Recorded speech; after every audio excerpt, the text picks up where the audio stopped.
So anyway, then I did many other cooperations with Roberto. I recorded his 25 pictorial preludes, which I think is a masterpiece, and his piano sonata, which he wrote for me. I played his piano concerto, which he wrote for me. He also made arrangements or piano elaborations of classical Neapolitan songs. You know, the Neapolitan songs from the classical tradition that Pavarotti used to sing, or Beniamino Gigli before him used to sing, and most singers, lyrical opera singers, used to sing. So a collection of those he transcribed. Again, these are not transcriptions, they are elaborations, and they are fantastic. So I recorded a whole album called simply Napoli of this music. And then he wrote a piece for a interreligious celebration around Christmas time that would quote music from different religions and different cultures and weave them together in a beautiful piece, which I played in concert. He wrote the Ravel piece. I even don't remember how much more music. But, yes, two of the things that I'm really proud of that I asked him to write. Well, no, actually, I asked him to write one thing, and he wrote two. I had asked him to write, because I told him, Liszt wrote so many opera paraphrases, and so many other composers did, but nobody really wrote a great piece on La Bohème. And La Bohème is my favorite opera. And so then he started writing one.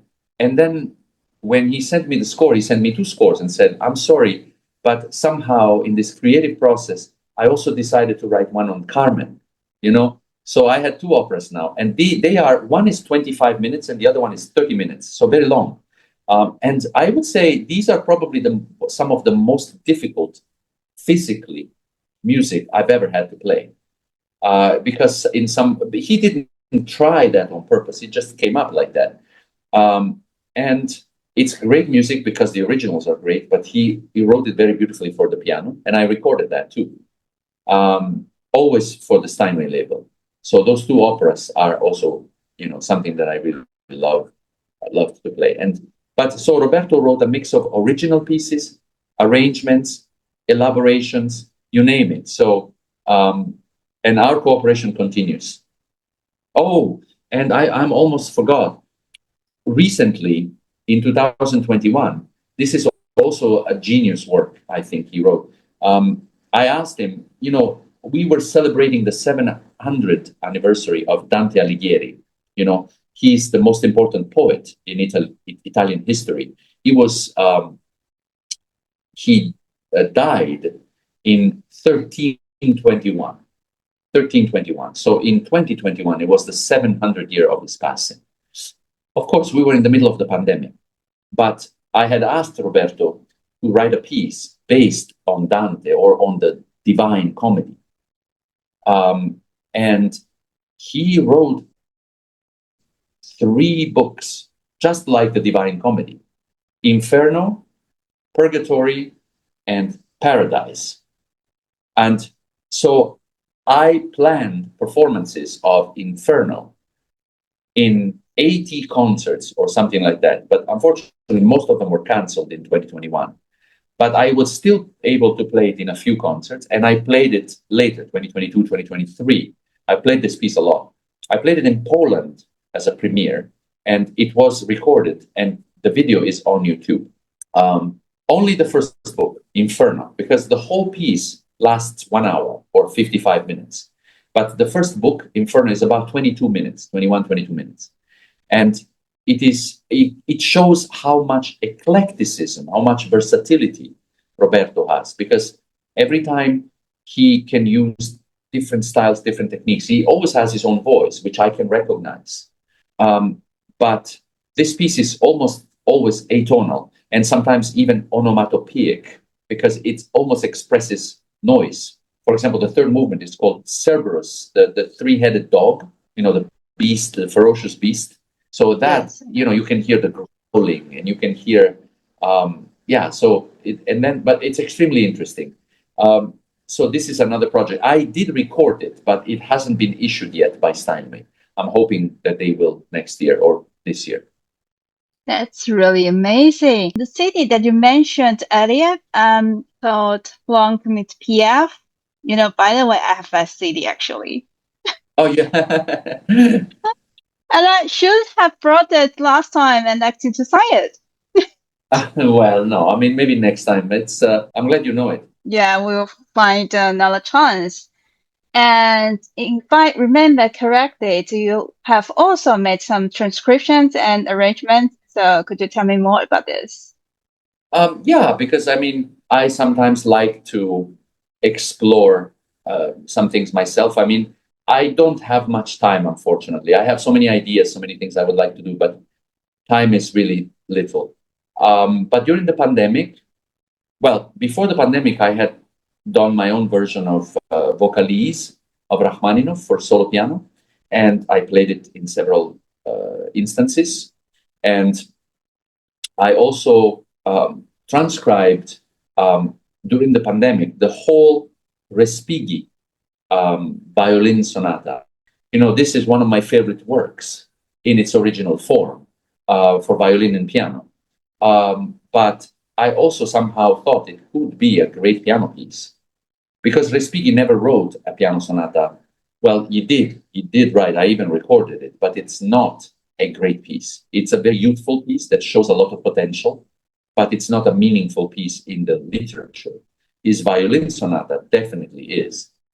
And so I worked on transcribing it, and it has been published by Muse Press, a Japanese publisher. And over the course of this, I discovered that very few people might want to play this piece because it really requires, it's very difficult. And I usually don't get rid of any of the original notes. I just find a way to incorporate them into the score. But it requires I would say, phenomenal ability to voice lead and to layer. And also it requires very large hands and a very sophisticated use of pedal. In fact, in this score of the Respighi Sonata, the use of the middle pedal is required many times, many times, like maybe 100 times.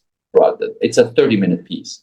So, but I enjoyed it very much, and I enjoyed learning it and recording it.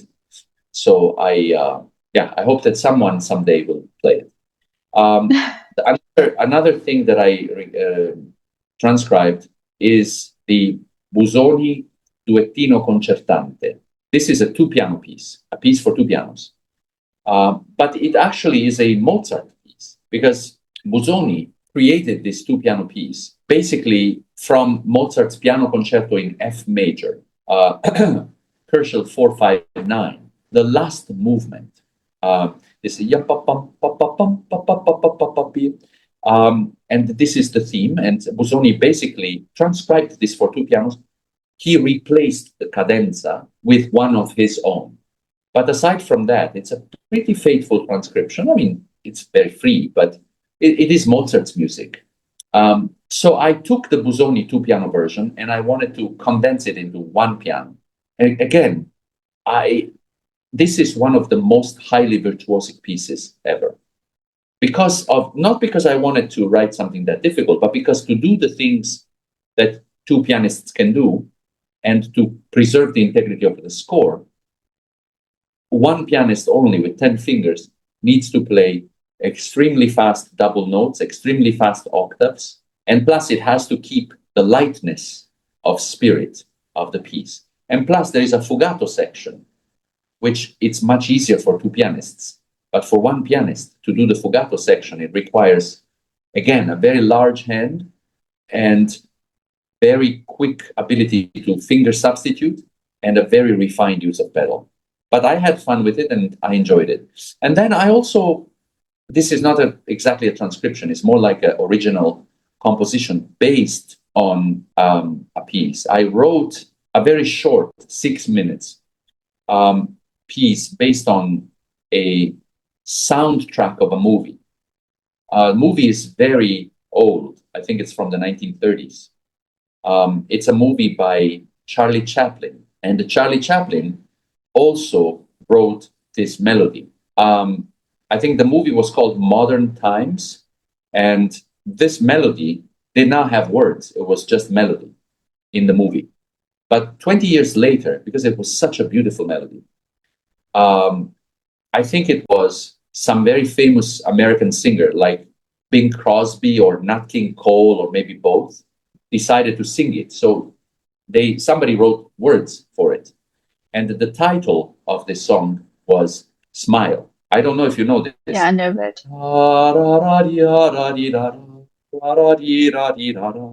It's a very famous melody that later also Barbara Streisand, Judy Garland, Michael Jackson, so many artists covered. So I took that theme. One day I was just fooling around, improvising. And I wasn't improvising really on that tune. I was improvising on its harmonic riff. And so I was just like using those chords to create my own melody. And then I decided to record myself. So I recorded that improvisation, and then I went further and I played tune and I made some variations on the tune. And then I wrote it down. And I performed it a few times. I enjoy it. It's been recorded only as a live performance. But yeah, I don't know if it will ever be published, because I don't think during my lifetime, because I don't own the copyright to the song. The family of Charlie Chaplin does, and they don't let anybody use it for free. They want millions. I don't have millions. So that's really fantastic. And I have also done some transcription and arrangement myself, and one of them was the fourth season of Buenos Aires by Piazzolla. I arranged it for piano solo and added my own touches here and there.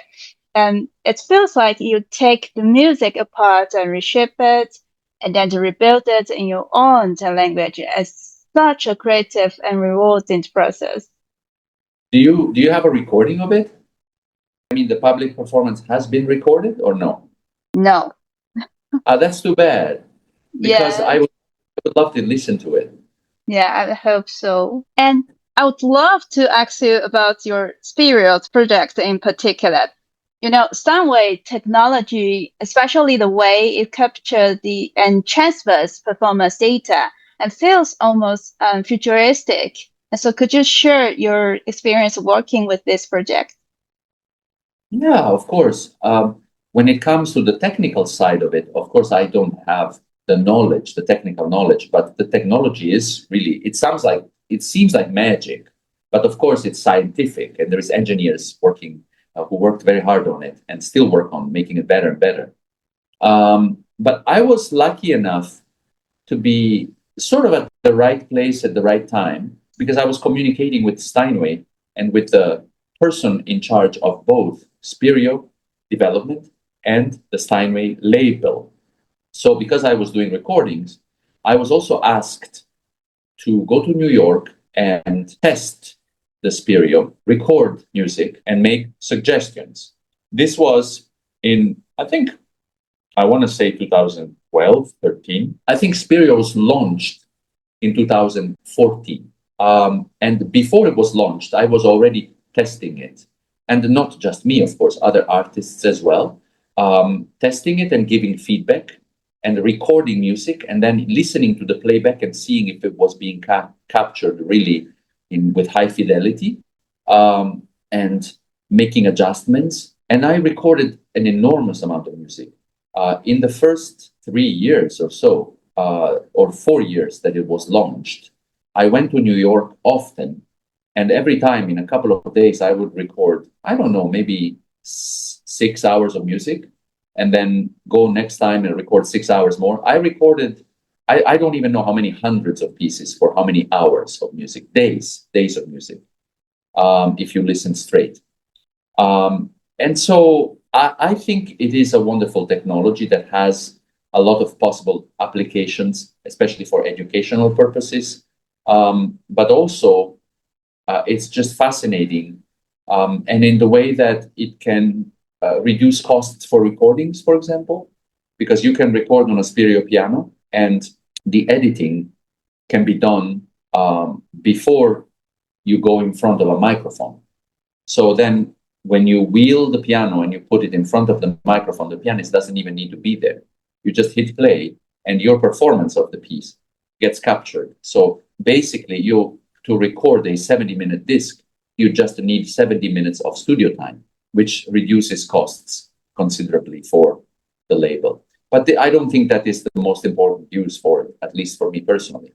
What is important is that, this, even though it's an expensive technology, because it's pianos, Steinway pianos are expensive because they are by far the best in the world. And when you add the Spirio technology, the expense of the piano gets even higher. But even people who don't have it at home can go to a Steinway shop and listen to live performances captured on Spirio. And the sound is so similar to the live performance that it really can be said that 95% of what you hear is the actual performance. Why do I say 95% and I don't say 100? Because when I am playing, I am constantly adjusting to the physical characteristics of the instrument in the acoustic where I am. So when you play it back, it's a different instrument, even if you regulate it exactly in the same way. Pianos are all different. And then the acoustics will be different. So there will be some things that I would adjust if I were there. But since I am not there, I don't adjust. And so I would say, but still, it is quite incredible how faithful it is. That's wonderful. So it's very harmful to approach competitions just thinking, I have to be note perfect, or I have to play faster than other people, or I have to play more difficult works than other people so that jury members are more impressed. So those are the dangerous things.